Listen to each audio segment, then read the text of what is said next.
boogie.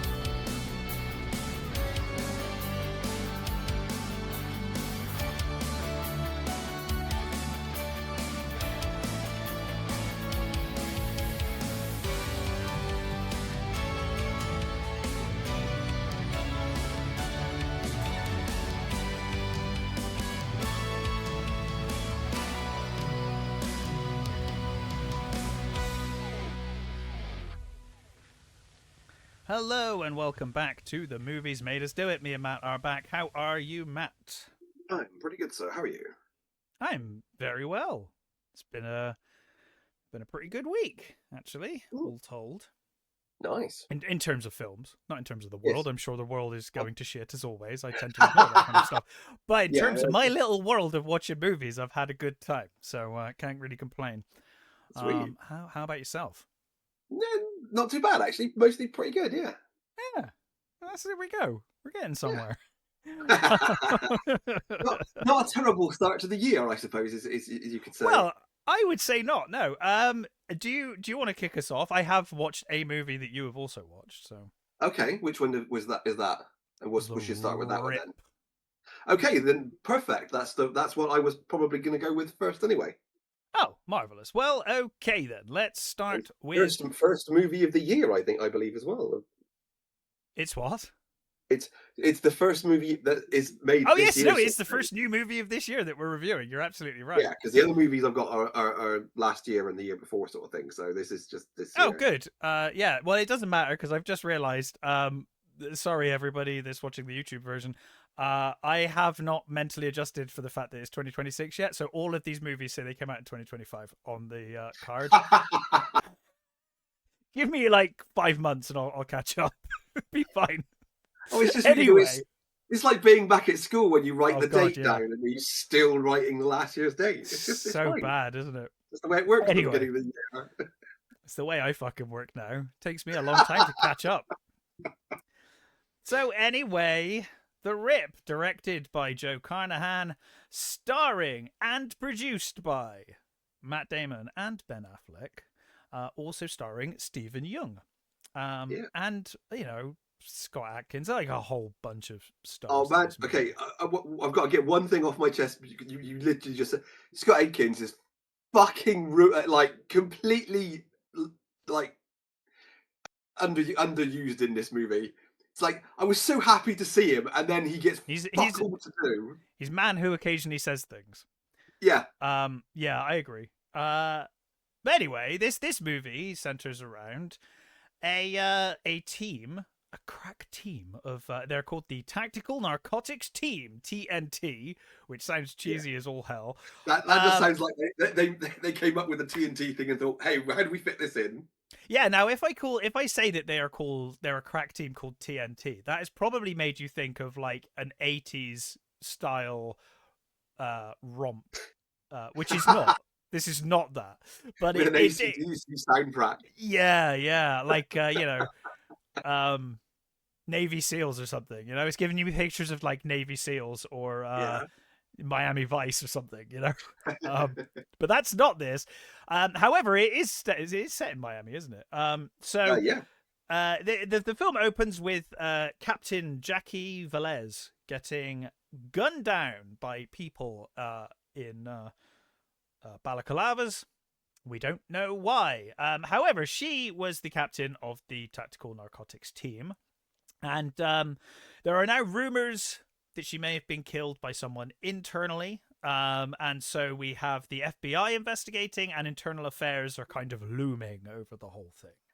Yeah, and you get this before she gets gunned down. She's talking to someone. Talking to someone, yes. She's going to get them out, and also she sends a text message to someone before she dies. So you know that she's been talking to someone, and you know that she's sending messages to someone else. Yes. And we're then introduced via FBI interviews with Matt Damon, Matt Damon, played by Dame Dumars. Dame Dumars, played by Matt Damon. Sergeant Byrne, played by Ben Affleck. Mike Rowe, played by Stephen Young. And then we've got Numa Baptiste, played by Tiana Taylor. And I forget the other person. But anyway. Lola Salazar. Oh, yeah, Lola Salazar. Yeah, that's right. Catalina Sandino Moreno. Well done. And so also their captain is Nestor Carbonella, who no matter what he's in, he will always be Batman from the Tick, the original Tick TV series. Yeah. Some roles just stay. They just stick, you know. They just stick. So anyway, we're kind of introduced to this team and the way that they are reacting to the idea that there may be a mole within their team. And you see that they react in different ways, but you can clearly see their characters come through. I mean, you know, Ben Affleck's Byrne is very aggressive and angry. Dane's a lot more kind of cool and calm and collected. All with the same kind of attitude of like, no, not us, you know, not within our team, you know. And so we go from there. It's then revealed by Dane that he's had a tip off, and that there's $100,000 stored in this residential home, and that, you know, due to recent death and rumors circulating, they can't really trust the rest of the police. So we should take our small team and we'll go do it ourselves and we'll bring it in ourselves because we trust each other. We don't trust the rest of the police, right? So them being on board, they head to this house, where they find Desiree Lopez, played by Sasha Calle, who is basically claims to know nothing about it. She's like, I don't know, like I just live here, and sometimes these guys turn up. They look like fucking, you know, cartel. I'm terrified of them. They come in, and I leave the house, and then they do whatever they do, and then they leave, and I come back, and I don't know anything about it. I don't ask any questions. So they search the house, and as part of the search, they do indeed find a lot of money in the loft. And then the story goes from there. Well, yes, I don't want to spoil too much, but they find a lot more money. It's like 20 million, isn't it? 20 million? Yeah, something like that. And the story goes from there, where we are left with this kind of intrigue of like, well, is someone on this team dirty? Who could it be? Yeah, you're never really too sure who at any one moment is on the right side, except for poor Desiree, who's just like, for fuck's sake, leave me alone. Yeah. Like, by the end, her house is on fire. She's like, for fuck's sake, like, I just want to be left alone. I do. I particularly like the bit when, slight spoiler, I guess, when they're fighting, when there's the gunfire kicks off and she's like tipped over on the kitchen floor, just going, for fuck's sake, just let me get out of this fucking chair. Oh yeah, and then I love that she's like, can someone please help me after all the gunfire, and all they do is call back and they're like, is the dog okay? Yeah. Yeah, I thought that was good. That was brilliant. Yeah. Can you see the dog from where you are? Is it okay? Yeah. Yes. Yeah. Good. Carry on. So anyway, I don't know what you think about this movie, but possibly an L take. I loved this movie. I thought it was really fun. Oh, really? Okay. Yeah, I really enjoyed it. I genuinely, maybe an L take, but I thought it was fine. I mostly enjoyed it. Oh, mostly? Okay, yeah, fair enough. Yeah, no, I don't think it's anything amazing, but I thought it was, you know, it was well directed. It's nice and tense. Yeah. You know, a small action movie set in mostly one location, but I quite enjoy it. I think the actors make it more than anything. Yeah, if it wasn't for I think overall, for the three, I think Matt Damon and Ben Affleck are the mains. Well, and it Stephen would Yeun, be, actually, I thought Stephen Yeun you was know, really good. yeah, he's good too. Yeah, he No. does have that. I mean, but I think almost everybody, all the other bigger like Carl Chandler and Nesta Come, they're all a bit wasted. They're a bit sort of like they're given not very much to do, and No, Carl Chandler in particular is I think he does his best, but yeah, he's like way too talented to be in such a minor role like that. I thought. yeah, I mean, yeah. he's fine, but it's like I felt like he could have had a bigger role. It did feel like the movie thought it was cleverer than it actually is. Sure, I mean it's nothing revolutionary here. No, You no, but know, I think there's a sort of there's a point where it all sort of begins to like you've got the huge build up and you've got and admittedly very tense scenes between it's very the good. Yeah, couple, yeah. and it's like which one's going to be the rat, who's I and thought all all of that that sort was of very thing. well done. Yeah. And then when they sort of get to the once you get to the point, once you get to what happens, you're like, okay, that was it then, was it? Right. Mm-hmm. Okay, that just feels like a little underwhelming, I didn't but get that. I mean, but that was just fine. that was just the resolution to the story. I I don't think I really expected much more than that, to be honest. I did think that the gun battles were a little underwhelming as well. I thought they were Yeah, I think it was. fine. I thought it was fine. I feel like it was like 100 million budget, and I feel like the stars Where probably took did that money most go? of that money. So at Was the it end just to of that, they hire were the like, tank that they were driving or something? Or what? well, Did they buy and to it? probably pay Ben Affleck and Matt Damon Well, twice I for get that. both That's probably producing where the money and went. Yeah. starring in. But I mean, no, it does very much feel like Matt Damon and Ben Affleck went, "Hey, we haven't been in a movie for a while. Let's just do this." and they are It, always good together. In fairness, yeah, they generally always put in good performances. They're clearly actual friends in real life, which helps. yeah, You know, um, yeah. There's a couple of times where you just where because of who they are, the tension of the well, what happens does yes, feel a bit like really okay, uh huh, fine. yeah, Let's yeah. just go. I'll just go with it. Fine. Sure. Um, Yeah, I don't think I was expecting anything particularly big from this one. So the ending, I would have thought it was fine. I could have, to be honest, I could have done without the chase at the end. Didn't think I needed it really. Could have I, ended it all at the house in some way, and I probably would have been fine with that. yeah, I just wanted maybe. I mean, completely on me. I guess it's just. I actually thought that I was expecting a better chase. I wanted a little bit more Sure. from it. Yeah, yeah. I wanted No, the chase. I will give you that. The chase for what it was underwhelming. yeah, It it was a bit almost sort felt like they ran of out of dud. budget and were like, "Oh shit," Yeah, yeah, you it know. did a little. Because I like, at one point in the chase, well, actually, not to spoil it, but it feels like the movie just decided it's coming to an end, so someone just gets shot, and it's like that's the end. We're done yeah, now. yeah, End of movie.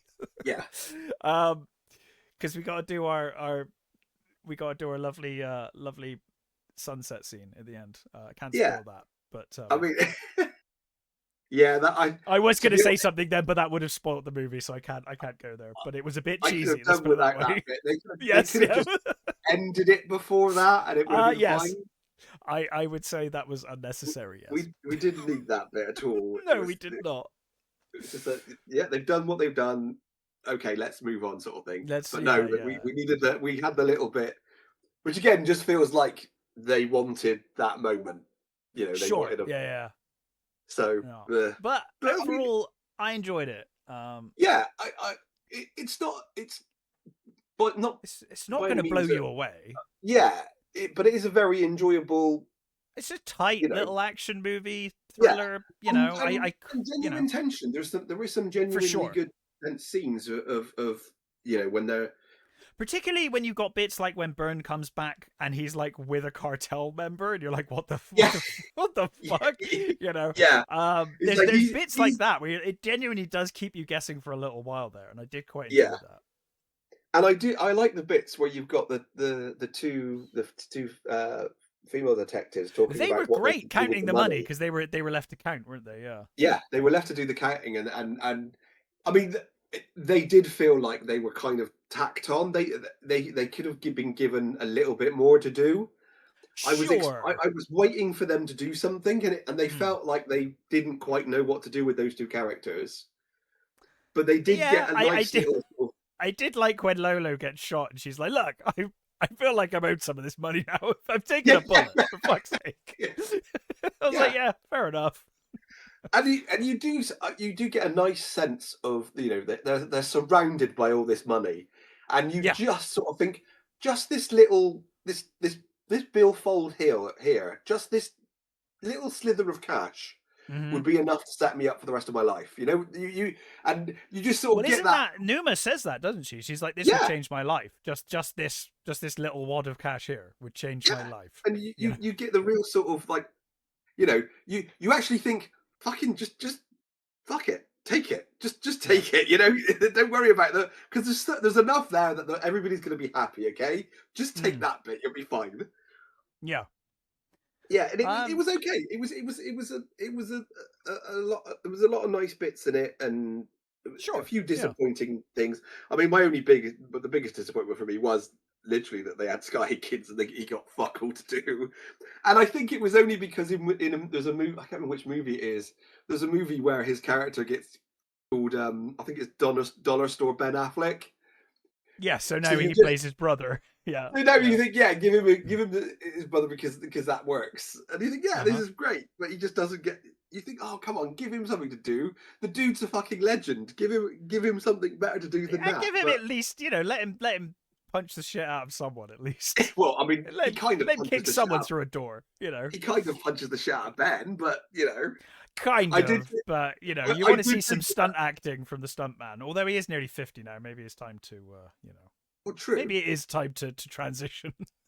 yeah, it's Although he yeah, is a stunt actor who's made it to actor now, so now he gets to kick yeah, other stunt actors through doors rather than bolting them exactly, himself. Yeah. yeah.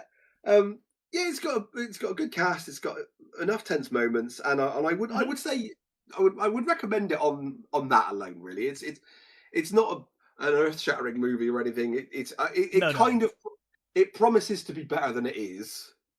Um, and I think some of the action scenes are a little lackluster, but overall, it was an enjoyable movie. Mm.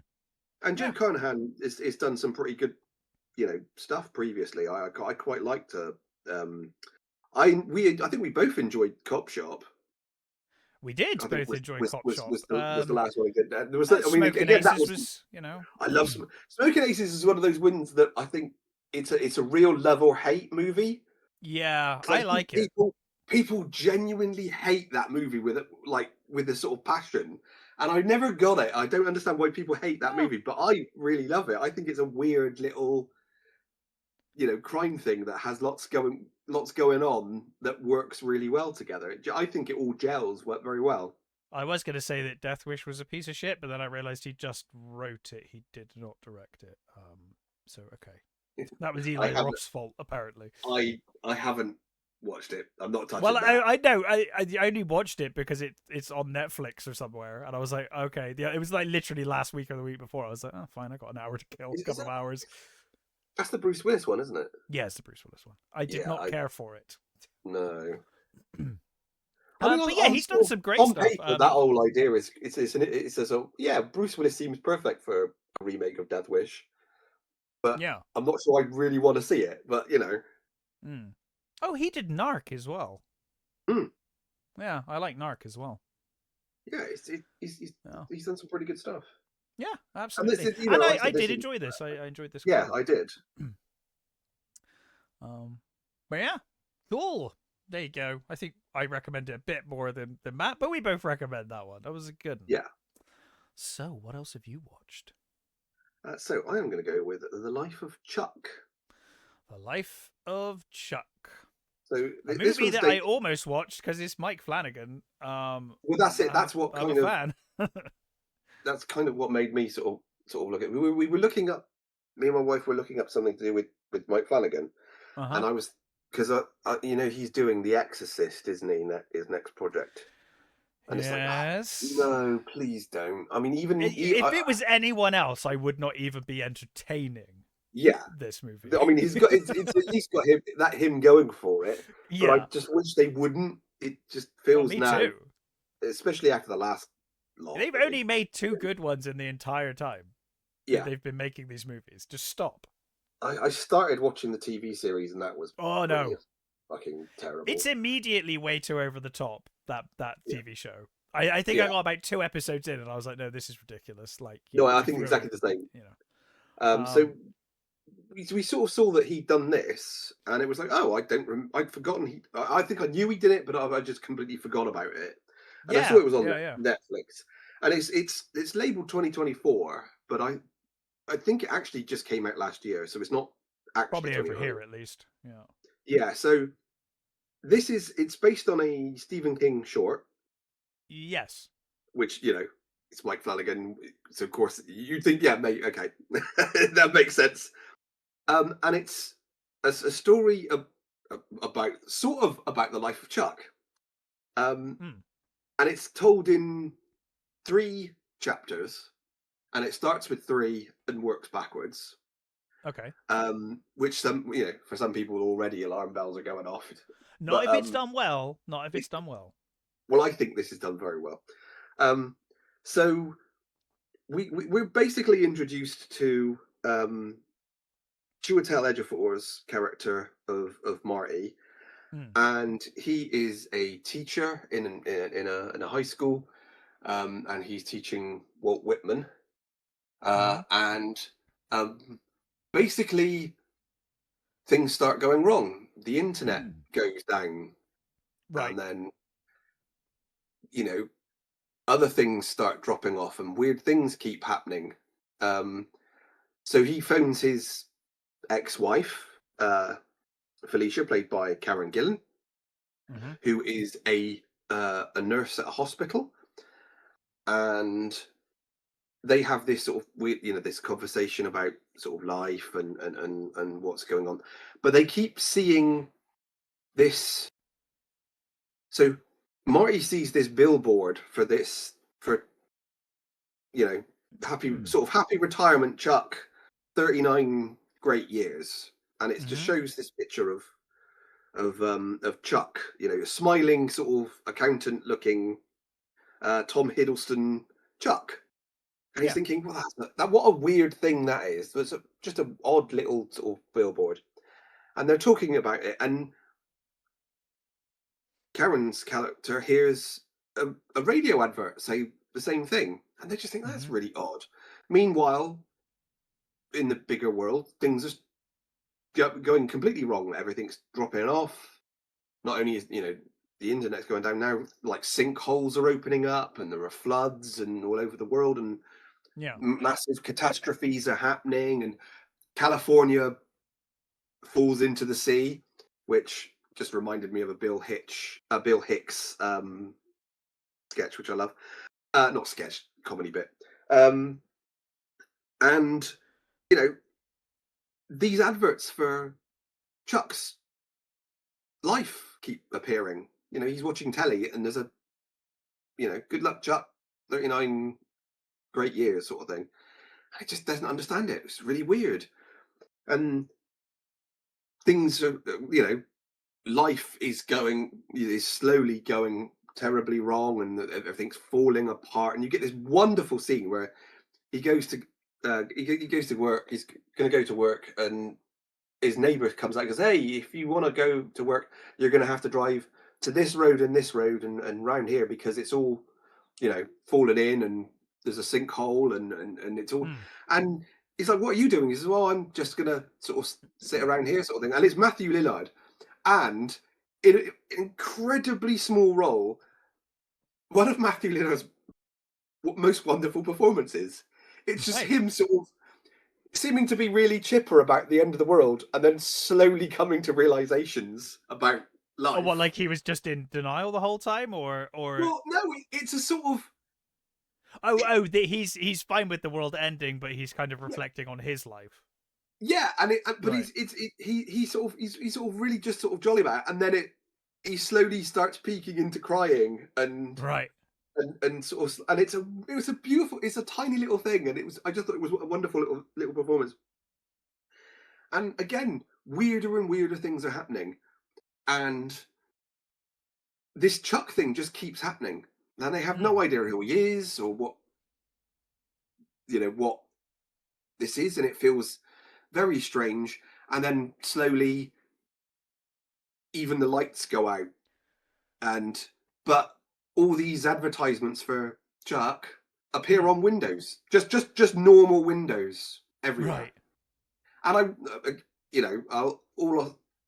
not going to tell you anything about the why this is happening or what's going on. But Sure. then it goes to part two, and you get this, middle-aged Chuck who's Right. walking along, and it's all narrated by Offerman. Oh, what's his name? Is it not Dan Offerman? Is it? It's I'm not sure. Nick Offerman. Right. So it's all narrated by Nick Offerman, and it's just telling you about uh, bits and pieces and stuff, and this scene, this bit, it's um this busker. She it just tells you about this busker, and she sets up her drum kit on the corner of this thing every sort of weekend, Mm. and she plays the beat and stuff, and she's playing, and then she sees Chuck from a distance walking towards her, and she thinks, ah, this is interesting, and so she starts putting out this beat for him walking towards her, and as Right. he gets closer and closer, you think, okay, he's just going to carry on walking by, and it's going to be fine. And you've also got um, Annalise Brasso's character, who's just been dumped by her boyfriend, and Right. she's walking along. She's walking along as well, and the drummer's there. She's drumming away, and she thinks, oh, he's just going to walk past, and he's just going to carry on with his life, and she'll just pick up another beat. And then that'll be And he that. Yeah. doesn't.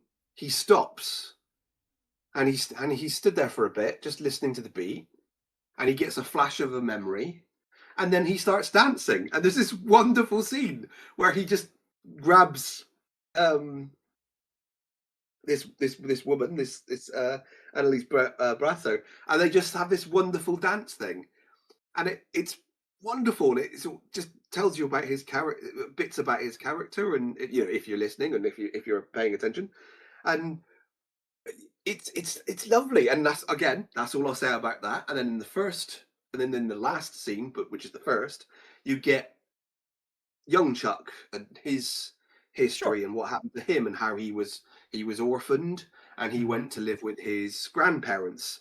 His grandparents, played by Mark Hamill, um, and Mia Sarah, Okay. who hasn't who was I was so overjoyed to see Mia Sarah. I was like, oh my god, that's bloody Mia Sarah. She retired. She hasn't been in anything since 2013, I think.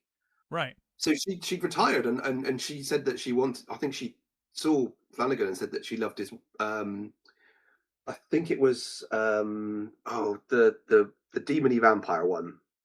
Um Midnight Mass. She Mm. saw that and she said how much she loved it. I And she loved sort it of said too. that, yeah, and she sort of said how that she'd come back to work for him. So he gave her this part as Chuck's Great. grandma. Yeah. And there's this sort of, you get in for this part, you get this mystery of the grandparents' house, that there's Mm. a room upstairs that is locked and no one goes in there. There's a some reason that grandpa's keeping that room, and he says all that's there in there is like memories and ghosts. He says just don't go in there. And I'm not going to say anything other than that. I'm not going to tell you anything about the overall story or anything like that. What I will say is this is an utterly charming movie. It's I really really enjoyed this film. It's it's not your average Stephen King story. It's more, I guess, in line with Shawshank Redemption type stuff. It's Sure. more in Yeah. line Yeah. with a sort of, not so much. I mean, sure, there's sort of like a weird mystery, and there's a sort of elements of the possible supernatural, but it's not about that. and it's not really the central theme of the movie. And you get it's a Flanagan thing, so you get a number of usual suspects from his continuing cast people turning up. Like obviously it's him, so his wife is going to appear it, which is fine by me. I like his wife. I think she's great. You've got Raoul Cooley in it as well, and Violet McGraw turns up. So you have Mark Hamill, of course, who was in the House of Usher, who he was fucking brilliant in that. That's the best thing he's been in for years. I thought his character in that, especially the end when he's talking to He's very good. well, he's talking to death, as it were. Yes. The scenes with him and her are wonderful, and he's actually quite good in this. What I utterly adore about this is it's one of those sort of movies that's, I suppose, giving a bit away. It's a movie that's just about life, really. It's a movie about sort of getting on with your life and making of it what you can. And it's the sort of the way it's structured, I think, is annoyed some people, but I really loved it. I thought it was really great, and I think it doesn't take much to realize what's going on in the first section. You get you I think you can pick it up pretty quickly what's happening. And I think a lot of people wanted more of the character of Chuck, and I think, well, it tells you all you need to know. It shows you. I mean, sure, it doesn't. I mean, the movie sort of sold with Tom Hiddleston as the sort of as the lead, but Yeah. he's only really in the middle section, and it's not that big a part, really. No, I mean, I guess it's one of those cases of like he's the biggest name, so I guess Yeah, he's yeah, and yeah. it's the thing that he does, the dance scene is wonderful. It's so well done, and it's brilliant, and it's sort of something you think. Don't think I never really thought about watching Tom Hiddleston dance, but he does pretty well here. It's really good, and it's really sweet, and I really love the fact that it was just sort of, I think people were expecting a more of a horror-y sort of bigger mystery sort of thing, and it's not. It's much more simple than that, and I thought it was a beautifully done little sort of almost meditation on a man's life, and and um what what those things mean, what certain things mean, trying to sort of say things without giving stuff away No, I yeah. know. Yeah. And I don't want to spoil this because I think everybody who just wants to have a sweet movie with some lovely little scenes in it and some real sort of thought provoking things. I thought some really like nice little um uses of Carl Sagan and things like that. I thought were very well done, and you can sort of tell it's a Stephen King story. There are bits that you think, oh yeah, okay. There's little thumbprints, let's say, of Stephen King in the Yeah, story, sure. Yeah. even though it's not his usual sort of stuff. And there is, which made me really happy, a very brief appearance of Christine Oh, nice. in I a do traffic scene. appreciate Christine. Yeah. Yeah, just sort of there, not doing anything. It's just Christine in a Such a traffic jam. gorgeous car. Such Yeah, a gorgeous car. the Plymouth Fury is wonderful.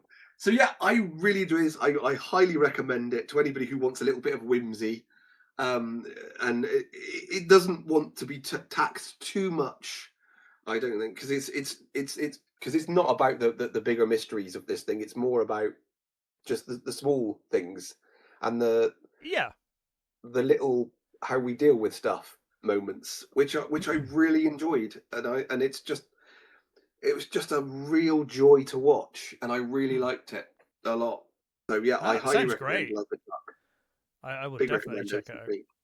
Yeah. Yeah, it sounds I, absolutely great. I will say, as much as I love Karen Gillan, her American accent is always a little bit ropey, but Yeah. it's Karen Gillan, so I can forgive it. Yeah, I always think when I guess you've cast someone as in an American role, maybe don't cast them if if it's critical they're American. Maybe don't cast them. Maybe cast someone else. Or because I am willing to bet that it's one of those annoying situations where if Karen Gillan was Scottish, it Yeah. wouldn't have changed a fucking thing about the movie, and they probably Nope. should have just gone with her doing that, and it would have been Yeah. fine. Yeah, I there was never nothing. understand why they do that. I would have been like, look, you seem to be struggling with the accent. No offense. Let's just Yeah. ditch the accent. It makes no odds. Yeah. Like, Yeah, there was nothing in that role that said it yeah, needed exactly. to be American. I see that a lot, and you're like, I mean, but why? on the other hand, Chiwetel Ejiofor, who is British, his American accent a bit better. Yeah, and if you can pull it off, that's great. I just mean, like, if an actor or an actress is struggling, I often find that you see actors in roles really struggling with an accent that they just don't need, because if they came from a different country, it would make no odds to the story. Mm-hmm. You know? Yeah, no, if it's central to them being, being American, obviously, central, then yeah, of course. Yeah, there But are then, obviously cases where that's never gonna fly, but yeah. Yeah, and also never give Keanu Reeves a part where he needs to have an accent. Do you not think that his performance in Bram Stoker's Dracula was not mesmerizing? I think you know what I think of that. We have reviewed it, so I do know. I know exactly what you think of that. She is outdone only by Winona Ryder. Yeah. Oh man, I love that movie, but fuck me. Right.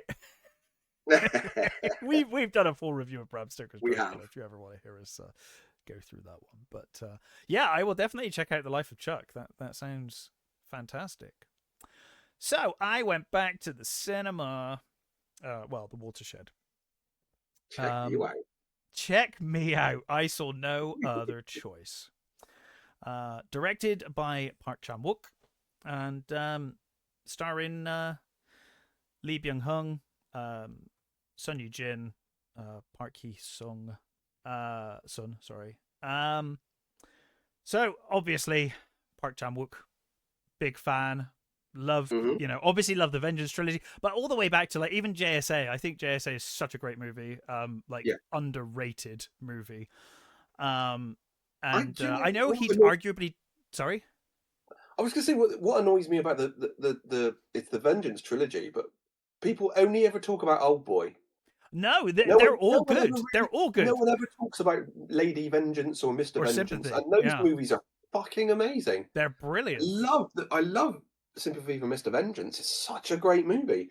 And I think Old Boy just really took off in the West, though, didn't it? I think that's what it is. Yeah, and Old Boy is the one that. The Old Boy, it has that. It's got the two big things going for me. It's got that fucking ending. It's got that amazing ending, and it's also got the hallway fight, which was recreated by so many movies and TV shows since then. Since then, everybody's tried to do the. It was like a Matrix, the Matrix bullet time moment. It was like that in the early 2000s. It was crazy. Everybody wanted their single shot. They did. They really did. That's kind of why I think the other two have been overshadowed. But I would champion Sympathy for Mr. Vengeance and Sympathy for Lady Vengeance. They're both 100%. It's a trilogy. I think fans of those movies talk of them as a trilogy for a reason. They're all fucking great. Yeah, they're all great movies. But I really like Joint Security Area as well. I think that's a really good movie. I don't think I've seen that one. It's very good. I've got it on DVD if you ever want to. I'm sure you can find it on the internet, but yeah. But yes. Anyway, so here is No Other Choice, his latest film. It's a black comedy thriller. If you're expecting Old Boy, you're not getting that. Obviously not. So this movie is about a man called Mansu. He's a veteran employee of Solar Paper. That's the name of the company. And he's basically like award winning at this company. He's like one of the longest serving employees, but he loses his job. An American firm comes in, buys the company, and they they plan basically. I guess this probably happens in real life. They buy companies, like this paper company, and then they get AI and robots to run the whole thing, to the point where they don't even need lights in the factories. It's just like, lights off, pitch black, because the Yeah. robots don't need to fucking see stuff. They're fine. No. So that happens. He loses his job. Now, his job at the start of the movie, you kind of see his job, his like paid for this life of luxury and extravagance, or somewhat extravagance, for his wife and his stepson and daughter and their dogs. His daughter is neurodivergent, I think. She's amazing cello player. I don't know. What would you call that? Is it cellist? There you go. Thank you. I knew you would know, Matt. She's like a beyond her years skilled. Right. For her age, but she's neurodivergent. She has trouble communicating and whatnot. So in any case, this company, this American company, comes in and pretty much fires most of the employees, including Mansu, who basically is destroyed by this. You kind of get the impression this was his life, this was his pride and joy. He was proud of his work. Yeah. And you see him go to these fucking. I mean, I there's a lot of commentary on different things in this movie, and one of them is clearly the employment in Korea. But I mean, it applies just as equally here and in America. But he goes to this fucking seminar with this patronizing bitch who's like, what? Especially for factory jobs like that, Yeah. But yes, exactly. Jobs. But they feel shame. There's like deep shame in losing the job, and he goes to this seminar by this woman. No, I mean, obviously she's just doing her job, I guess, but comes across so patronizing, and she kind of speaks to them like, oh, I'm not a failure in life, like, I will find other work, I will make my family proud, my family will support me through this. And she kind of gets right in his face because he starts like almost breaking down in tears, and she just starts like breathing, telling him to breathe, and like breathing in his face. So is it like what's her face from what's the bloody name of that character from League of Gentlemen? Pens. Oh yeah, yeah. God, I forget that show exists sometimes. I really enjoyed that show. I love League of Gentlemen. It's great. But yeah, so he loses his job. He vows to his family, like, don't worry, I will find work in within 3 months, I think he says. Which obviously he cannot do. For as skilled as he is, there just isn't the work for his skill set. And so it's like a year later, I think. He's now working like retail. They have to give up the dogs. They have to give up all their hobbies. The kids have to give up their hobbies. They're talking about selling the house as well. Now, the house, I think, was his father's and his grandfather's house or something. Like, he'd like had this house, and it is like immensely sentimental to him. This house was built by his father or something. Right. And obviously the thought of losing that really sends him over the edge. Especially because he meets the new potential buyers, and he fucking hates them. And yeah. So he comes up with a plan, and I thought this plan is kind of genius. If you're unhinged, it's kind of genius. I was gonna say, if you're a psychopath, I should point out. Well, he's desperate. Well, the whole movie is, the whole point of it is no other choice. He has no other choice. And I think it kind of falls in line. I can't remember what the Korean the Korean translates slightly differently. But I think it's double-edged. He's basically, it's like, oh, we had no choice but to let you go from this job, and he's like, well, I have no choice but to do this now. So his plan is that he's going to make an advert, because he realizes the market's saturated with people that are potentially more talented than he is at his job. So he makes a fake ad for a job that he would go for. He then gets applicants. He grades their CVs to find the best applicants, and then plans to kill them so that when the job comes up, he's the only one disqualified because he's eliminated the competition before the job's even advertised. And so we go from here, and the movie kind of goes on from this. We see his attempts and his plans to kill these people, but we also get to see the life of those people as well, and there's a lot of similarities between him and these other unemployed people. And there's some great there's some great use of the same lines, you know, like his wife will say the same lines that the wife of this other guy said, and he will say the same lines that this other person that he's planning to kill said. You know, they're both in these like horrendous situations. One of them is like this horrible drunk, and so, you know, we kind of see the different perspectives, not just his, and we see the impact on his family as well. Like his kids kind of, you know, go off the rails a bit, or one of them particularly, who sees some of the violence this is going on, kind of goes off the rails and commits crime, and obviously his wife is trying to deal with him going off the rails and kind of feeling insecure, and she's trying to help him with his insecurities, but of course he's seeing that she's hanging around with this younger man, and oh my god, he's more successful than me now that I've lost my job, and you know, all of that. There are a lot of themes in this movie, almost an overwhelming amount of different themes and things going on, but I think the film does a really good job at keeping everything tied together. I think it does a remarkable job, actually, of just holding all of these themes together, and the tone shifts quite a bit as well, as you would imagine. Sometimes it's kind of heartbreaking, other times it's hilarious, uncomfortable. You know, I get slight vibes of Parasite from this. Have you seen Parasite? Yes, yeah. Now it's, I mean, both Korean, and they both deal with sort of unemployment to a certain degree.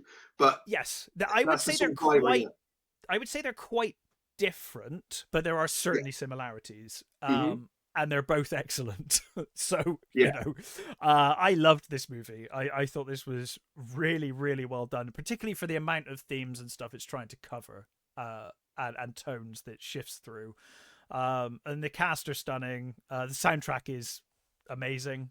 And the direction is superb. I mean, there is a scene in this movie that I probably laughed watching this movie more than I have for a long time. One scene in particular, a scene in which Mansu is going to murder someone, and the entire scene.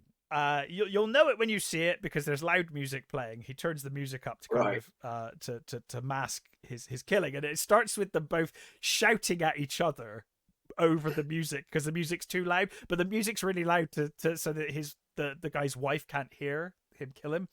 And then of course she comes in, and there's this whole fight scene, this whole struggle for a gun, and it's done time to the music, and it is just perfect. It's like precision directing, you know, perfect to the music scene. It's wonderful. Well, I mean, the director's got an amazing sense of timing. We know that he really does. Yeah, and it really, movies. Absolutely. So for me, I think, you know, like I said, this film deals with unemployment, the shame of unemployment. I think it's got social commentary on the workforce. I know it's adapted from a book, but I think the book came out in the 90s. So it's updated, obviously, to have like, oh, we're going to replace you with AI. So there's that kind of going on as well. That's a theme that presumably wasn't in the original. It deals with alcoholism. It deals with so many things, and it does it all, in my opinion, masterfully. I absolutely loved this movie, and I couldn't recommend it enough. Also, if you're from Bristol, I know from the analytics none of you are, or very few of you.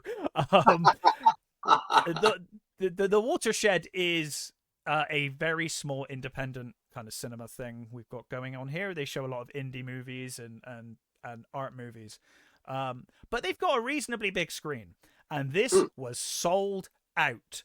100% sold out, to the point that they had to constantly walk up and down the aisles going, no, you can't leave a space. We're sold out. Like, because people were leaving spaces between. Oh, Yeah, so they were like, no, no, no. We're not just saying we're sold out. We are every seat sold out. Luckily, my friend had left her coat, so I didn't get shouted at. Because at one point I was like, "Don't shout at me! My friend's coming back. Snippy's gone to the toilet. She'll be back." But, I saw the lighthouse there when that came out, and oh God, that that's another that was banger. completely packed when I saw that. Good. There was there was no room in that one when I went, I love and that that was movie. I think I told the story at the time when I went. I did an utterly stupid thing. Oh I I I thought the movie was just about to begin, yeah. so I saw that I walked in. I walked down the aisle, looked along, saw that there were Mm. some spaces at the other side of the room, and because I Yeah. thought that it was about to start, I made everybody in that row get Oh up. no. I squeezed past Oh everybody in that row, no. saying sorry and standing on feet and being a general nuisance. And I sat down and thought, good, that's it. Okay, it was a bit of embarrassment, but it's fine. And then I sat there, and the movie didn't start, and And it was you just needed the toilet. no, it was just me sat there, and it was just one of those things where it's like, if I'd have just looked around, I could have just walked round and Yeah, saved all that, you in and, a and moment sat of in the chair. panic, you just Yeah, yeah. so it Oh was just me no. being an idiot and Yeah, annoying an because entire there's row not a of lot of people. room between the seats in No, those it was screens really either. tight in those Um, in those rooms. yeah, but it was lovely to be in a sold out screening for a movie and a good movie. You know, That um, always helps, yeah, yeah. loved this movie. Highly recommend it. Um, I saw the and trailer and thought I was already sold on the trailer, and it's mhm. Park Chan Wook, so that already. Yeah, I mean that was the thing. So my friend suggested it, and I was like, yeah, Park Chan Wook, I'm sold. And we were heading down because we watched a couple of movies in the morning, and then we were on our way into town. And I said to her, I was like, I don't know anything about this movie. I've not even seen the trailer. I was like, I don't want to know. I was like, I know the director, and I just want to just go and see what the fuck happens. You know, I was like, that's great. Like, it's pretty rare for me to just be like, I've not seen anything about this. Let's just do it. And I'm really glad I did because, yeah, it was fun kind of going in to see a movie where you're like, I know the director, so I know this is going to be excellent, or I Yeah. would be very surprised if it wasn't. But he's also quite diverse in what he does, so it Hmm. could be anything. Yeah. And yeah, I thought this was wonderful. Definitely recommend it. I'd be very curious to see what you think when you've seen it. Well, I'm definitely going to see it. Yes. It's right. It's right up my alley. I'm totally on board. What's next?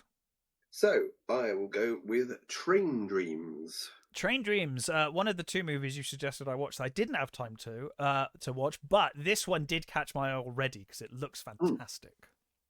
Yeah. So this is directed by Clint Bentley. Mm.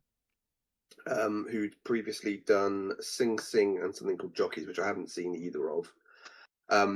But it also stars Joel Egerton, Felicity Jones, Alfred Singh, Clifton Collins Jr., and a few other William H Macy, who's great, and a few other sort of bits and pieces. But so this is a story of a logger in sort of early 20th century. I think basically after the First World War. I think it's just after the First World War and into the sort of towards going towards the 20s. I think it's set around, and it's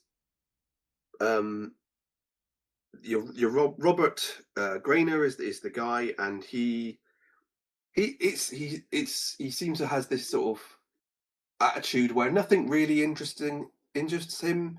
He's just sort of going through his life and just sort of working and that sort of thing. Then he meets Gladys at a church. His cousin persuades him to go to church one day, and he meets her. and he's amazingly surprised when she introduces herself to him, Right.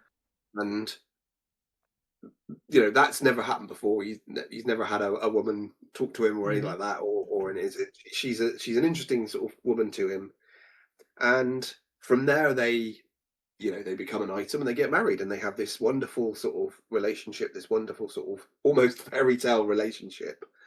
Um, and that they build a house and they have a child, and um, he goes off to, you know, login season starts. He goes off and he comes back when it's over with the Yeah. money that he's saved, and it's from there he sort of just how much to get away with saying on this, I suppose. No, it's always the trouble. Yeah.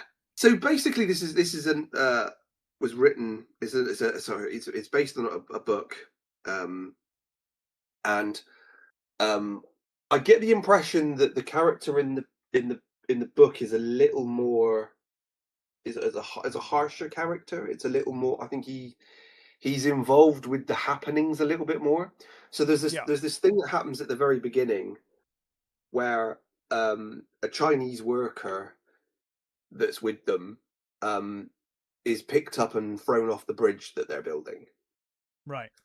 Um, and it sort of haunts him for the rest of his life. He keeps seeing this Chinese guy, um, and it's sort of I think he feels guilty that he didn't do anything in the movie. He feels that he maybe I think he gets basically the guy was accused of stealing money, I think, and they just dealt with it, Hmm. and he feels that he probably should have stepped in. Maybe he should have done something, and he feels that you know he's more of a sort of pedestrian, as it were, than he'd like to have been. But Hmm. he just carries on with these sorts of things, and it's just a thought that haunts him. And I think from what I've read in the book, he's part of it. He's much more part of the actual getting rid of the guy. And the guy doesn't die in the book. He actually gets Right. away. So there's a few differences, but I think in the book he seems to be a bit more harsh. But in this, he's sort of. It's almost like he just sort of passes through life. It's Hmm. more that not that he's a spectator, but more that it's just sort of things happen, and that's just the way life is. And it's beautifully filmed. It's so stunning. The forest scenes and all that, and just following this guy around. And it's a very gentle movie. It's definitely influenced by what's his name, Terrence Malick. It's a very Hmm. Terrence Malick sort of film, and if you've ever seen anything that Malick does, that he tends to do these beautifully sweeping movies that, in some cases, not a lot happens, but a lot happens. It's Uh kind of huh. hard to explain. You know what I mean? Yeah. Yeah. It's and it's almost like they're not really involved in a lot of the things that happen. It's just that Hmm.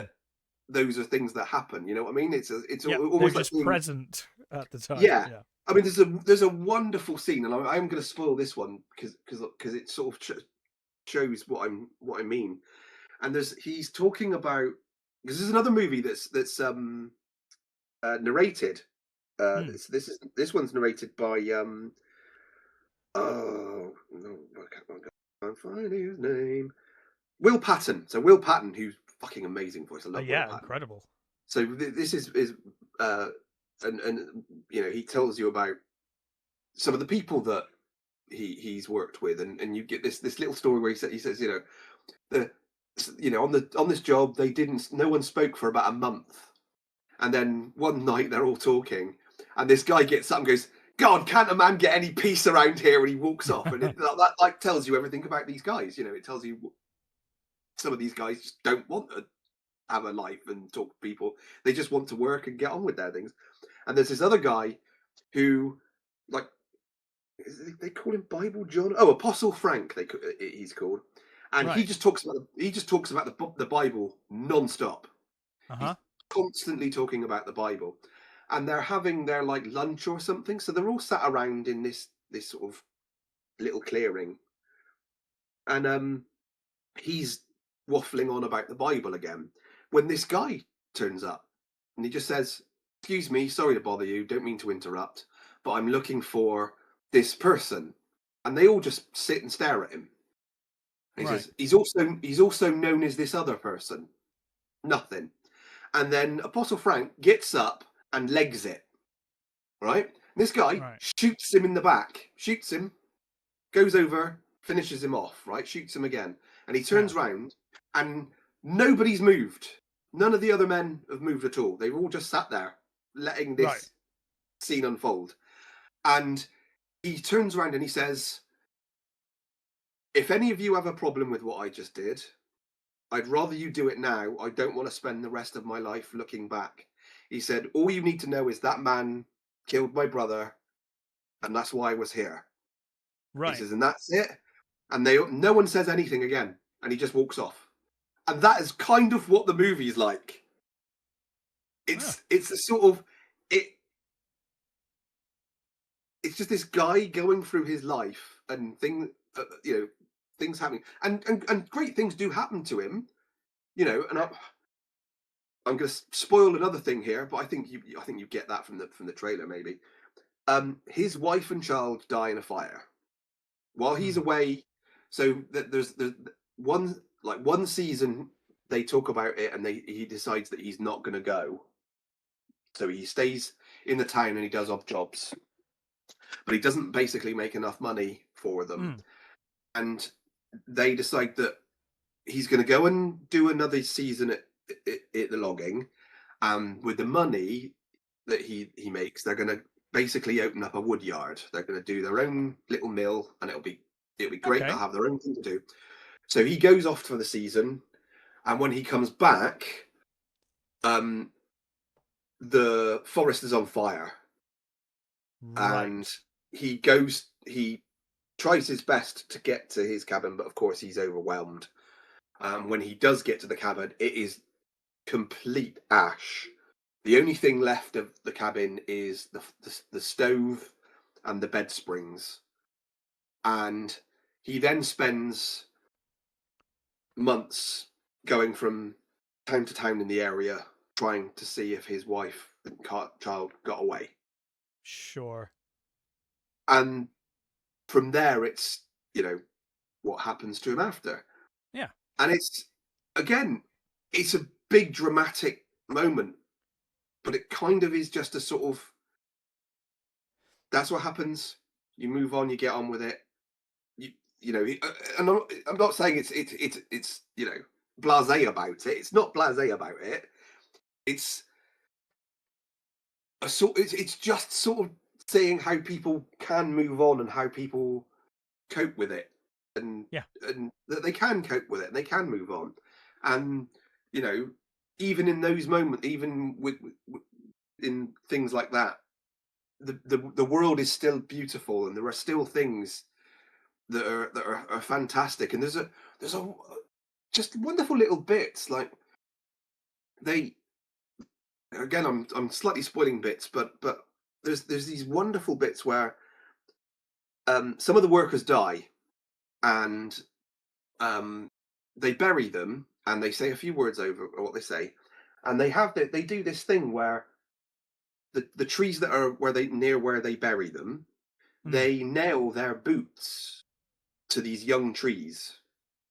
So when the trees grow up, the trees begin to grow around the boots. Sure. And the foreman, like they bury these guys, and the foreman says, "Right, well, we all got to get back to work. I'm sorry you can't have the day off, but that's just the way it is." So they just move on. And then later on in the movie, when he goes to do another season much later, and things have moved on. They've all got like chainsaws now, and there's new equipment, and the workers seem a lot more blunt, and they call him old man, and this sort of Mm. thing. And he gets to these trees, and they're the trees that they buried their guys on, and of course no one gives a fuck. They're just trees to them, to these people, and Yes. he's and again, it's literally it's just a case of, well, that was that then, and they cut them down, and it's really haunting and heartbreaking, but it's kind of like that's just life. That's just the way these things are. And it's a wonderful movie. It's really beautiful, and it's, you know, as I said to you, it's as I said when I sent you these two recommendations. Yeah. They're quite arty, and Mm. they're very contemplative. Um, and I think if you like that sort of thing, if you're willing to go with them, you'll get a lot out of these movies. I think some people would find them very boring and very, you know, because not a lot happens in them. As it you know, earth shattering things are happening, but they're not the point of the movie. You know, Yeah. they're not. So it's a. I think Joel Edgerton. I think it's his finest performance, and he's done some wonderful things. I think he's a really good actor, and I think that this is for me his best performance. It's just as this gentle guy who's just going through life, and you know, in a really interesting time in history, and it's really beautiful, and I cannot recommend it enough to those who are willing to go to go for it. Give give it a chance and see something that's just a beautiful thing that's kind of just about life and how we deal with things and how we move on. It's lovely. It's beautiful. Really Mm. really enjoyed it. Cool. Yeah. Yeah. Like I said, this was one you mentioned yesterday, didn't you? Mhm. That I should watch it, and I was like, oh god, I had planned to see this one because I thought it looked great. So yeah, cool. I believe you have one more movie. I do, and so this kind of rounds off the thing.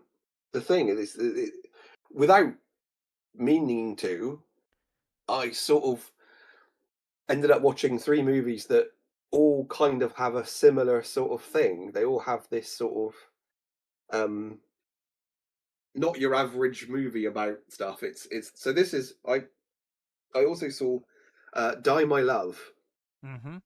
which is a Lynn Ramsey movie starring Jennifer Lawrence and Robert Pattinson. It's got Sissy Spacek in it, and a lovely small role for Nick Nolte. Lakeith Stanfield's in it. It's again really good cast. So this is we are introduced to Grace and Jackson, Jennifer Lawrence and Robert Pattinson, who at the beginning of the movie are just moving into their new house or their new home, which is Jackson's uncle's house. It was Right. his uncle's family house, and you see that they are a very passionate couple. They have a sort of a very almost tempestuous sort of relationship together, um, and they end up having a kid, and from there it's sort of, I guess, to say it sort of spirals out Right. as Grace um, has postpartum depression, Hmm. and it's she's a she's a writer that she can't write anymore. She has trouble writing, and um, Well, like the writer's block, or well, yeah, it seems to be. It right seems that she just can't seem to on the find it surface, I guess anymore. at least. Yeah, it Yeah. seems that she just can't find it anymore, and things are going horribly wrong. Just that she she she feels like it certainly feels like she's losing herself. She's not, you know, their whole attitude to their relationship has changed. Um, he is clearly having affairs. Um, he seems to be away for work, and obviously he's seeing people while he's away. And she is slowly disintegrating, and she has these fantasies about this guy who drives his bike around their area. He's Hmm. and she sort of fantasizes about meeting him in and doing things with him and stuff like that. And the way it's filmed, sometimes it's a case of, is that real, or is that, you know, there's a sort of weird dreamy quality about a lot of it, and especially so they've done on purpose, not because of budgetary reasons, on purpose they've done um, the old um, day for night shots. Oh, sure. So all the nighttime Are stuff, blue. clearly, yes, pretty much, and Yeah, they've purposely done that to give you that sort of uneasy feeling that sure. this is a dream. This is not Yeah, necessarily it can be a very effective real. tool. Yeah. Yeah, and I think it is very effective here. It's It's done. It's done. ironically less effective when you're trying to just make it look like night for real. Yeah, well, Yeah. you, so many horror films have Oh god, yeah. failed terribly because some of the Hammer ones do that have done that, and then it's like, Oh yeah. but they But haven't they did even it with made like it broad slightly dull daylight. dark. Yeah. They're literally walking around in broad daylight. He's supposed to be a vampire, for fuck's sake. There are rules around how you shoot day for night, and Yeah, having it in an open field in broad daylight is like the worst thing you can do. And Hammer yeah, did it all the goddamn time. yeah. It's like, no, Yeah, no, it's like, no, in an find some alleyway or shade or mostly obscured, something. or at least on a cloudy day. At the very Yeah. least on a cloudy day, like nah, broad daylight, it'll be fine. So yeah, so this basically is about her sort of disintegrating sanity, really, I suppose, Mm, is kind of the best way of putting it, and how she continues to not cope with what's going on, and how sort of distant she becomes from it all, and just the terrible decisions she makes, and how this affects what well, their family life. yeah. And this has one of the few, and I'm definitely going to spoil this because people will want to know. This is one of those cases where the dog dies at the end. No, that's good to know. Um, We need to be prepared for these things, Matt. It's so fine. the husband brings a fucking dog home. It's like, how can we make this already tense family life even Yeah. worse? We'll bring a dog that doesn't shut up. It constantly barks. And I mean, you know why it's constantly barking. It's not getting enough attention. It's not Yeah. getting looked after properly.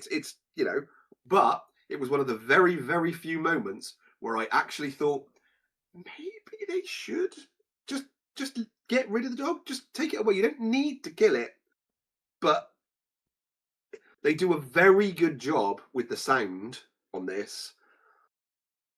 It's the dog's yapping is constant, and Mm, I certainly sat there thinking, okay, you've got to do something about that fucking dog because that is really getting on my nerves now.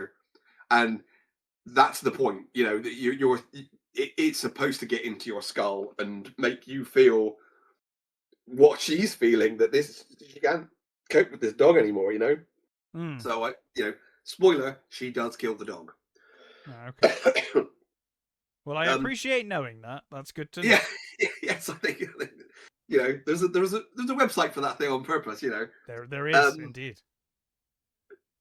I mostly enjoyed this movie. I mean, okay, you can't enjoy this movie. It's not that sort of movie. This is one of those sort of movies No, that you but would I know see. what you mean when you say you enjoyed it. Yeah, Yeah. it's a movie that's well done, mainly for Jennifer Lawrence's performance. Yeah. She's a Um, fantastic actress. she is wonderful in this, and I've heard this Yeah. being compared to Mother because of her Oh, performance. didn't Right, you hate Mother?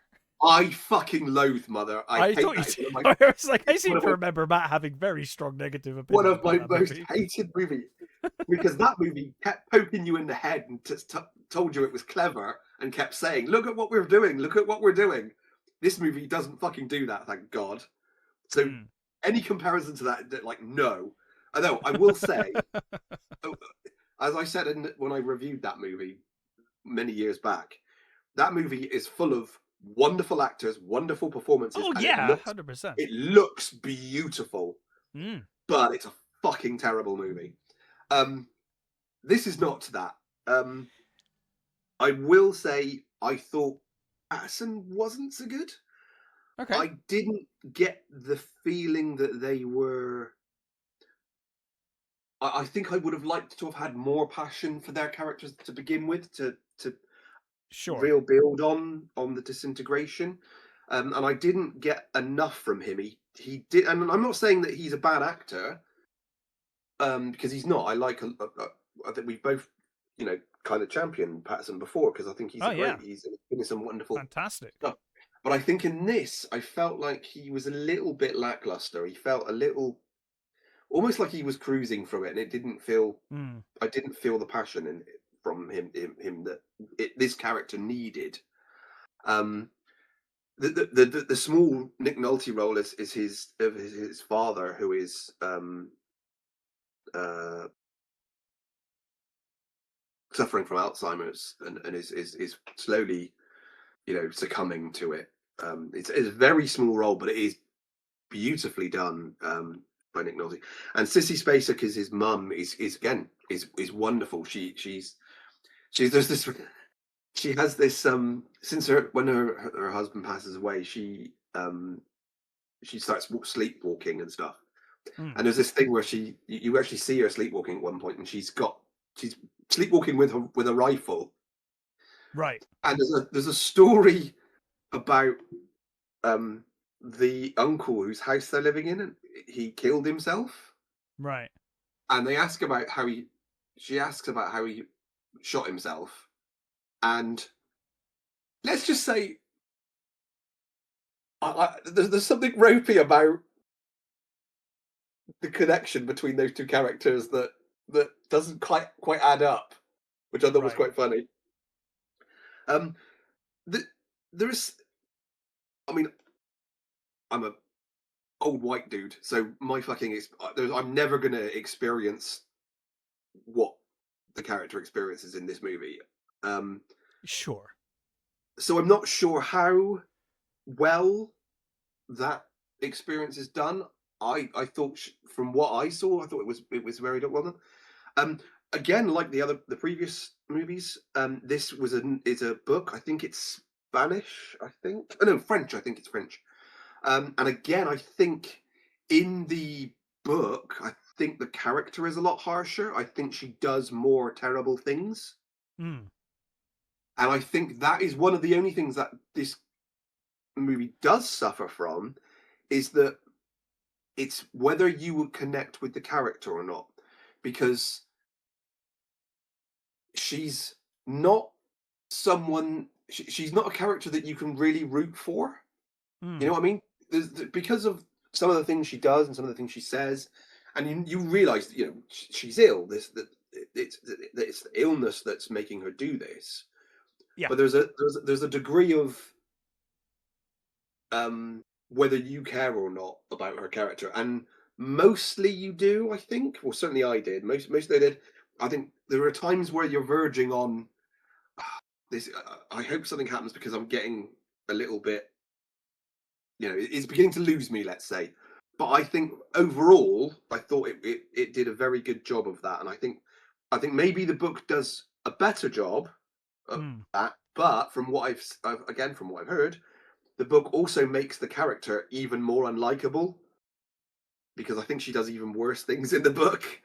Um, but I thought this movie is worth watching just for Jennifer Lawrence. I thought her performance was wonderful, and there's a lot of, um, real bravery in her performance, because there's a lot of nudity in this, and Right. at the time she herself was pregnant with her second child, Uh and huh. there's a lot of, um, sort of anti-vanity, if you like. There's, she's some of the nudity is very matter of fact. There's very sort of, just, that's how it is. It's not Sure. sexy. It's not, Mm. and I don't think exploitative either. It's not, doing it for titillation. I mean, maybe certainly there are sex scenes at the beginning, which are just sex scenes. It's not, they're not, but but Mm. some of the other, the other nudity is is there because of the character, you know, and it just so happens that's it, you know. It's that sort of thing. So again, like the previous movies, there is an element of how life affects you and how you can be crushed by certain things or you can move on, and this kind of is the opposite to that other one, the last movie, in that this is not dealing with stuff. This is not seeing the problems and coping very well with the cracks, and having a partner that's not doing the right thing, you know, or Yeah. maybe not because of not understanding, not because they're a horrible person. I mean, it, he is a dick, clearly, but you know, it's how they cope with it and how or they don't. Hmm. So again, I would really recommend this movie. And again, it's not gonna be for everybody. But if you want a really great performance from Jennifer Lawrence, then I would. This is the movie for you. It's got sort of, you know, some very uncomfortable stuff that people will not want to see. But I think it's done very well for the most part, and it really is one of those sort of. It's a movie that's kind of bringing it for, you know, showing you this is, you know, for some people having a child is wonderful and it brings joy, and you know that it helps their family. For some Of people it's course. not like that, you know. For some Hmm. people it can be really crushing to who they are, and not great for them, and not, Sure. you know, connections that should be there aren't is there, you know. So I thought I did a very good job of doing that, of showing of how damaging these things can be. Hmm. So yeah, that's Die My Love. I personally recommend it. I think it's for the most part a really good movie with you know, a slightly underwhelming performance of Patterson, but other than that, everybody else is great. Awesome. Well, I think that is it for the movies. Is there any news you would like to cover? Uh, just a few little bits. Yeah. Mm, so there is a planned Blake Seven reboot. Shite. Um, so it's I mean, gonna hey, be. hey, maybe it'll be good. I was saying before we went on live, I love Blake Seven. You love Blake Seven. Yep. I hoped it was a franchise and a series that would have snuck under the radar Yeah. because I love that show. Hmm. Hey, maybe they'll pull a Battlestar Galactica. It's I bloody mean, unlikely to me Stranger these Things. days that someone's going to do that. Stranger Things. You know. Um, Absolutely, absolutely, and it can be done. I just, yeah. I don't know, I don't know. These days, any beloved thing, I'm like, oh yeah. How many times are you going to stab me in the heart? I think the thing is Blake Seven for me years ago, Yeah, a long time ago, like let's say over 10 years ago, yeah, was one of those things that I thought you could do a really good reboot of Blake Seven. and you still can. It is possible. It is possible. The, with what we've seen they've done to That's the reboots in thing. It's recent years, unlikely these days, but it is yeah. possible. And the guy behind it is a guy called Peter Hoare, who has worked on The Last of Us, uh, Umbrella Academy, It's a Sin. He's worked on Doctor Okay, so Who. he's done some pretty He big has, yeah. projects there. He's done some pretty good things. He's an English guy. I think he's English. He's British anyway. Because I never So watched he's The Last of Us, but a lot of people loved that show. So yeah. I'm not. I like the game. I love that. That game is wonderful. I did yeah, not want to I see the love the show. game. I Right. had no. I had no interest in the show, so I haven't bothered. Okay. Um, he's directed 9 episodes of Da Vinci's Demon, which is a show that no one talks about, and I love that Hmm. show. It's a really good show. Well, A Umbrella couple of Academy was episodes. good as well. The first season was. Oh, I haven't It seen the second really season. it really fell away, but the first Oh, season was okay. great. It did a Um, Westworld. yeah. So he did. Um, Doctor Who wise, I think he did The Man Goes to War.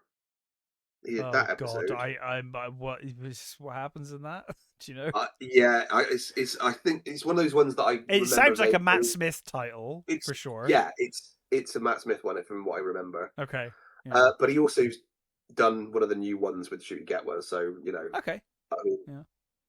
Well, I'm not I going to didn't hold watch that those. against him. I didn't watch Yeah, them, so it could exactly. be I'm not going great. to hold You know. that against him because it's Yeah. but um,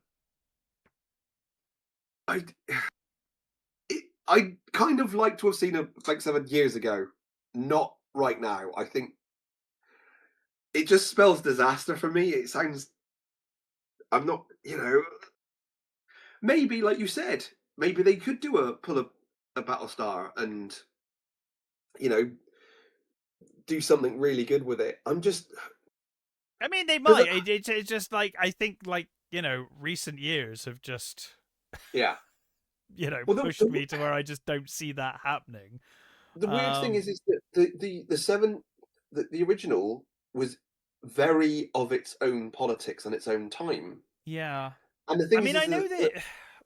I was that gonna is say at kind one of point, wasn't Paul Darrow gonna do a follow up before he died? oh yeah, he wanted And that would have made to some sense to me. I could see that. I could have yeah. seen that. Well, I think that yeah, I think a number of times they were trying to do an Avon series. Yeah. Saying basically Avon was the only one that survived. Everybody else carked it. Well.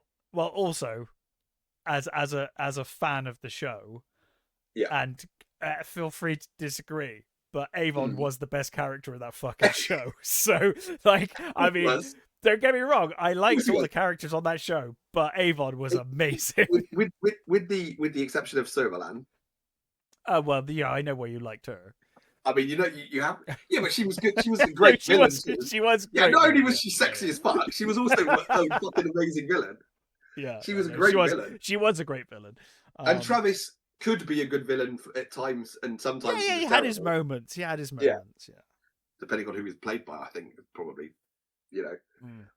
But I think the weird thing is that I think if you do a Blake Seven thing, it's one of the few series where I guess current politics would creep into it and play a bigger part. And that It would be would reflect fine, more. actually, That's what I mean. It's one of those very a lot of the remakes these days they put modern stuff in it and for no it reason. suffers. Yeah. This is one of the few one times where you think actually it kind It of could would work. play, Yeah. It could definitely work from that well with perspective. how it works for that. Yeah. I'm not sure anybody has the delicacy of touch to deal with it, but I guess we're gonna find out, we'll Matt. see. Yeah, we'll Yeah. see. I mean, have you ever seen Blake's Junction 7? No. So it Dare was I ask, what is that? okay. So Blake's Junction 7 was a very small, like it's like 15 minutes movie. That's that little short, and it's basically the characters of Blake Seven are now traveling in a car and a caravan, uh, Right. and they just stop at a junction on the motorway, and it's sort of it's not a laugh a minute thing, but it is very funny because of it's very sort of Blake Seven. It has Mm. that sort of.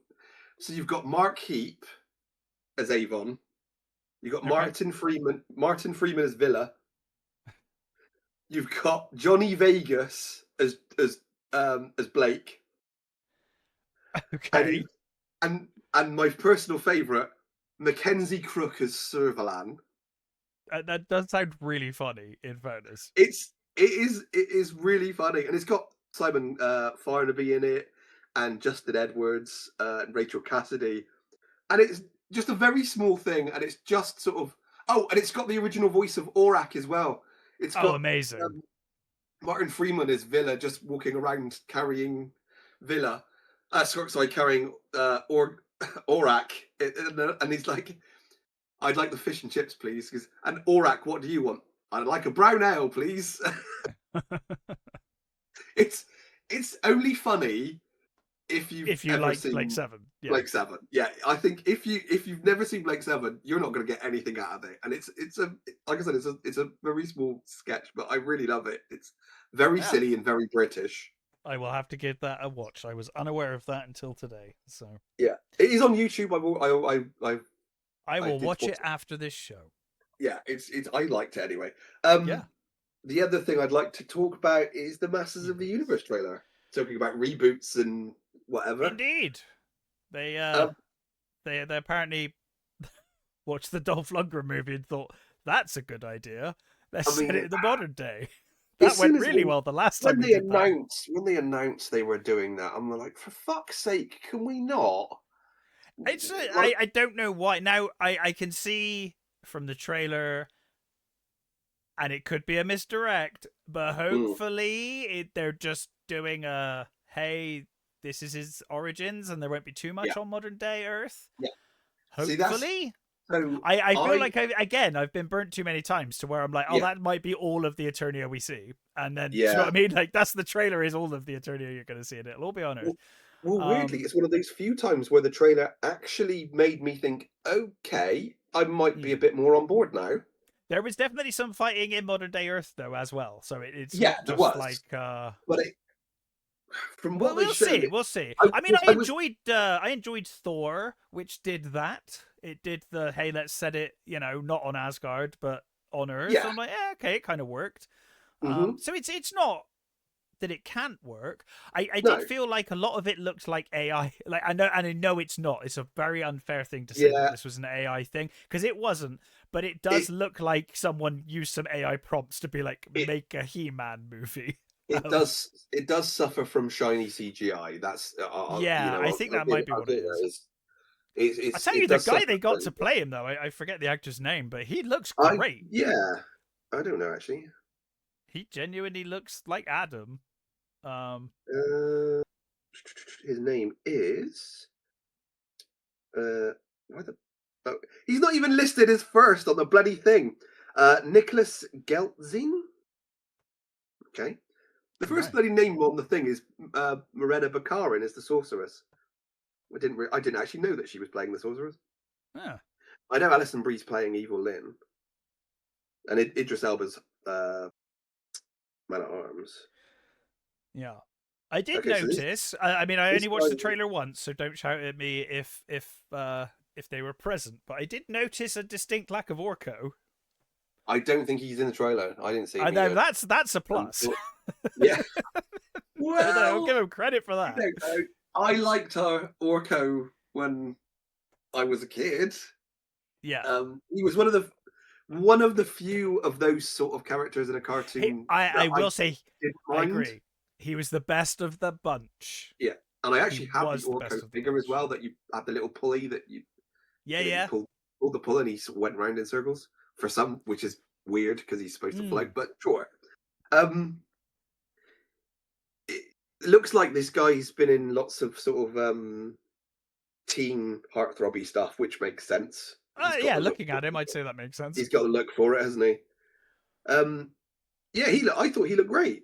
He looked. I thought the whole cast looked great. I've heard people saying he's not big enough, and I thought, well, he's on. He's massive. The thing is He-Man is stupidly muscled. He's like Arnie at peak fucking bodybuilding days. And Arnie couldn't act in peak bodybuilding days. No, this is the thing. If you're that dedicated to bodybuilding, you're not going to give the time to be dedicated to being an actor as well. And then you're in the situation of like, do you want a completely CGI He-Man? Because that's the only fucking answer. And no, we don't want that. So it's fine. And also, have you seen those guys swinging swords around? Yeah, it doesn't work. It's not good. Arnold famously, or famous to me, had to lose weight to wield a sword in Conan. He was still huge, but he still had to lose weight to even wield a sword in Conan. Mm-hmm. Like, it's just not practical. No. I did not think this trailer did not inspire me. It didn't fill me with confidence, I will say that. But but I am more than happy to give it a go. We'll see what happens. It may just be the trailer. I thought the CG looked. It was. Ugh. It Well, looked like I really, said. I couldn't help. I couldn't escape this feeling like I was watching yeah. AI, even though I know I'm not, and I know that's a really unfair Well, thing to say. I'm It hoping just maybe felt that that way. they can sort of smooth the edges or blend, Mm. maybe blend the edges so that it looks a little more realistic when the movie comes out. Um, Yeah, and the bit when he was struggling to get the sword off the statue and stuff, I'm like, really, okay, the Guardians humor, really. they could probably Yeah. dial Oh God, it it's full of that humor, isn't it? Like, if I guess like it is. I mean, again, I think I said this when we reviewed the Kevin Smith series.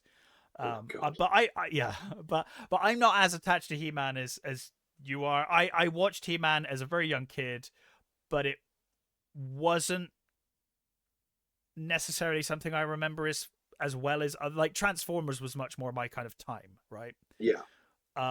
But He-Man was kind of a little bit before my time, so I had the toys and I watched the cartoons. I guess maybe it repeats, maybe some of them were still on. I can't really remember. Yeah. But yeah, not as attached as some people probably are to He-Man. So I would kind of, in terms of my knowledge, I would say it's Hmm. kind of, Yeah. or Well, nerd rage. You won't be getting so much from me. I wouldn't have thought. But yeah. Well, from what I saw, it I I actually mean, it looks. genuinely I mean, thought, there's Grayskull and stuff, and there's. yeah. Hey, if they actually call him Fisto, I mean, That, I will be impressed. I when he was in the trailer, I did think, are they going to do it? Are they Are they gonna going call to him call him Fisto? this Yeah, time? Well, that. we'll Do you know see. him being called Fisto has never not been funny to me. No, always been funny, Yeah. and it will always continue to be funny. Yeah, so um, yeah, so I just looked it up. He-Man and the Masters of the Universe was 1983 to 1985, and I was born in right. '84. So I was like Okay. watching, I was watching it, but I was watching it Yeah. repeats, and I was very young. So So yeah, I was 9 and 10. I did play with the toys. We all had the toys. Yeah, yeah, exactly. Well, that was it. I was kind of the right age for it. I was 9 and 10, Yeah. so I Uh huh. had one Christmas. I literally had He-Man, Skeletor, Battle Cat, Nice. Orko for Christmas. So yeah, I had a I had the you know toys. I mean, my, those toys were a lot cheaper by the time I was a kid. So it probably, by yeah the time I was old enough to appreciate them, it was easier for my family to get them because we didn't have like all the money in the world. So, yeah. cheaper Well, toys. So I probably had more that's He-Man it. toys than I Yeah, did something like Transformers, which was actually kind of, of my time, or yeah. That was a, Turtles, I that was a guess. that was a bloody good Christmas for me. That's a We, fantastic Christmas. we Yeah. clearly had a good year that year because yeah, like you, my family wasn't terribly well off either. So Yeah. it was nice to have those figures, and as the years went on, I added to them, and in the end, I ended up giving them to my brother when I got to a certain age. And as usual, my brother killed them as Hmm. as he was wont to do. So those Oh, that's things, interesting. I'd love to still have. I just looked up Transformers, and that did go on longer, but that was still Yeah, probably repeats that I was watching then as a kid. But yeah, I who think knows? they both got repeated an awful lot. Oh yeah, They yeah, yeah, um yeah. so that they both had their repeats. I think Transformers is slightly more enduring. It Yes, because it went on. It went on longer. It looks like it went on into the it late went on longer, and '80s. I think it had more iterations. Even though He-Man had a few ones, I Oh, think they there's a did those 90. weird they did those weird modernizations of He-Man through the late like kind of mid '90s, didn't they? They kind I of were like, quite now like he's those. edgy and and he's But they like were a quite good. spaceman's. They were very good. I never understood the design for Skeletor with that weird helmet thing that he had, but Mm. those actually cartoons weren't too bad. They were all I right. never watched the cartoons, but I always remember being slightly baffled by the toys. Yeah, Because I was like, well, like I get it, you want to modernize him, but it was like the short. Because I always liked He-Man being like a barbarian style guy, yeah. and then they were like, nah, let's make him like short hair spaceman. I'm like, Well, by okay. then most people were like, yeah, we don't want barbarians anymore. I We, we, always we, want we've moved on barbarians. from barbarians. I Dude, I'm an Elric fan, so yeah. I barbarians were never my mass. You know, my thing was never really barbarians to a certain degree. I mean, like, sure, I like Conan and I like certain things, but I Hmm. always like the weirder characters. Sure. So when they got Well, to the on like wedgie stuff, but. on this one, I totally open to see how it goes. I thought the humor was flat for me, and I some of mean, the visuals I actually are thought that concerning. the he him thing was a Oh, that was joke. funny. That was It was funny. a I thought that joke. was a good joke. Yeah, I thought Yeah, that was I funny. actually thought that that was clearly a joke, which I thought was funny. Oh God, I didn't. Yeah, I guess people are losing their fucking minds about that. I Yeah, hadn't yeah, of even course. considered that. Actually, I Yeah, just thought yeah. it was a funny joke because it's He So Man. Like that's a funny yes, joke. Yeah. exactly. It's funny. Um, so I will say this trailer actually made me think more of it because I'd already written it off. I mean, I Leto kind of was like the the idea that he was, they Supermaned him. They were yeah. like, "Oh, we're going to send you somewhere where you'll be safe," Mhm. and I kind of like that he, as a child, dreamed of things that were real, but he didn't realize Yeah, they were real, and yeah, it's kind of interesting. Oh, we'll yeah, see, we'll see. I wasn't won over by the trailer, but there's enough in there that I'm like, hey, yeah. there could be a good movie out of this. Who I'm knows? not completely won over, but No, it's actually made me a little bit more hopeful. considering it. You know, Sure. Yeah. I haven't written it off as badly as I'd already. When they announced Jared Leto as Skeletor, I was like, "Fuck off." Yeah, they sensibly covered him in CGI by the looks of Yeah, it. So I mean, it looks fine. like Skeletor, so that's fantastic. He looks Um, great. yeah, I mean, we're at the point where if someone was like, "Hey, do you want to go watch that He-Man movie at the cinema?" I'd be like, "Yeah, all right, fuck it." Yeah. I wouldn't be like, Mhm. "No, sod that." I'm not. If someone's like, "Hey, do you want to come see the new Star Wars?" I'm like, "No." But this, I'm like, "Yeah, okay, I can give it a go. Why not? Could be fun." Yeah. Is there anything else you want to talk about? Nope. That's pretty much it. Fair enough. Nobody died. Excellent. Good Not that I'm times. not that I'm Not aware that of at we're the aware moment. of. Don't ruin our good time. Yeah, you Cool. will hang up. We'll hang up now when somebody will have died. So we will be back next week with another Mhm. movie, a Yep. deep dive. Right. Um, I It's was your kind choice of this well, so yeah. And so I was gonna do something for our standards slightly modern. Actually, ooh, okay. you're gonna tell me we've already done it, and then I'll be like, oh fuck. I was gonna suggest Master and Commander. We have not done Master and Commander. Do you fancy doing Master and Commander? I would love to do Master and Commander. Because I I think that's fucking an amazing adore that movie, movie. and I'm kind of due to rewatch Master and We've Commander. talked So about that movie an awful lot. We've on that's many why I occasions. feel like we might have done it because I felt like we've definitely talked You, about it. you've made sure that we haven't done it. I did a quick check. I've If got a we, feeling we might have talked about it on the radio. yeah, I think we definitely I talked think, about it. Right, to be honest, we I will think be back back. then I might, but We will be back next week with Master and Commander, unless it turns out that we've already done Master and Commander. In which case, we'll do a different movie. But I'm pretty sure because I did check no, I don't on think so. YouTube Studio. I looked up Master, and the only thing that came up was an Icons of Sin episode where we were talking about some video game. I don't know what, but Right, okay. uh, so I feel like no, think we're yeah, I think we're safe. Um, Yeah, I think. brilliant. Well, Master and Commander, hopefully next Yep. week. But until then, stay safe, take care. I think all of these movies were recommended. So Yeah, watch them all. Spend the rest of the week watching films. yeah. And we'll be back next time. Bye.